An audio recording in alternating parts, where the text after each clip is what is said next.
సిద్దిపేట జిల్లా చేర్యాలను రెవెన్యూ డివిజన్గా ఏర్పాటు చేయాలని సిపిఎం జిల్లా కార్యదర్శి ఆముదాల మల్లారెడ్డి డిమాండ్ చేశారు. సీఎం రేవంత్ రెడ్డి ఎన్నికల ముందు ఇచ్చిన హామీ మేరకు రెవెన్యూ డివిజన్ ఏర్పాటు చేయాలని విజ్ఞప్తి చేశారు. సిద్దిపేట జిల్లా చేర్యాల అంబేద్కర్ చౌరస్తా వద్ద నిరసన తెలిపిన అనంతరం మీడియాతో మాట్లాడారు. ప్రభుత్వం అధికారంలోకి వచ్చి సంవత్సరం గడుస్తున్నా రెవెన్యూ డివిజన్ అంశం ఊసే ఎత్తడం లేదని ఆవేదన వ్యక్తం చేశారు. ఇప్పటికైనా రెవెన్యూ డివిజన్ ఏర్పాటు దిశగా కృషి చేయాలని, లేనిచో అన్ని రాజకీయ పార్టీలతో పాటు ప్రజా సంఘాలను ఏకం చేసి ఆందోళన ఉధృతం చేస్తామని హెచ్చరించారు.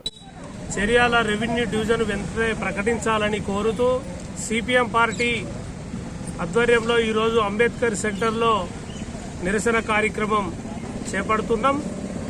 ఈ నిరసన కార్యక్రమాన్ని చూసైనా కాంగ్రెస్ ప్రభుత్వం చేర్యాల రెవెన్యూ డివిజన్ ఏర్పాటు చేయాలని చెప్పేసి ఈ సందర్భంగా విజ్ఞప్తి చేస్తున్నాం. చేర్యాల ప్రాంతంలో ఉన్నటువంటి 4 మండలాలు, 1 టౌను, 2 లక్షల జనాభా కలిగినటువంటి ప్రాంతం. ఇది గత 8 సంవత్సరాలుగా ఇక్కడ ఉన్నటువంటి ప్రజలు అంచెలంచెలుగా అనేక రకాల పోరాటాలు ఇవాళ రెవెన్యూ డివిజన్ కోసం పోరాడుతున్నటువంటి పరిస్థితి ఉంది. గతంలో ఉన్నటువంటి ప్రభుత్వం ఇస్తామని చెప్పారు. ఇప్పుడు ఎన్నికలలో వాగ్దానం చేసినటువంటి కాంగ్రెస్ ప్రభుత్వం కూడా అధికారంలోకి రాగానే చేర్యాల రెవెన్యూ డివిజన్ ఇస్తామని చెప్పేసి ఇప్పుడున్నటువంటి ముఖ్యమంత్రి అనడం అనేటువంటి జరిగింది. మరి ఇప్పుడు సంవత్సరము కావస్తున్నది, ఈ రోజు వరకు కూడా చేర్యాల ఊసే లేనటువంటి పరిస్థితి ఉన్నది.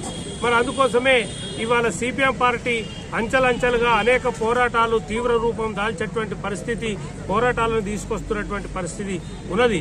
అందుకోసమే ఇప్పటికైనా కాంగ్రెస్ బుద్ధి తెచ్చుకొని మరి రెవెన్యూ డివిజన్ను వెంటనే ప్రకటించాలని చెప్పేసి ఈ సందర్భంగా సిపిఎం పార్టీగా డిమాండ్ చేస్తున్నాం.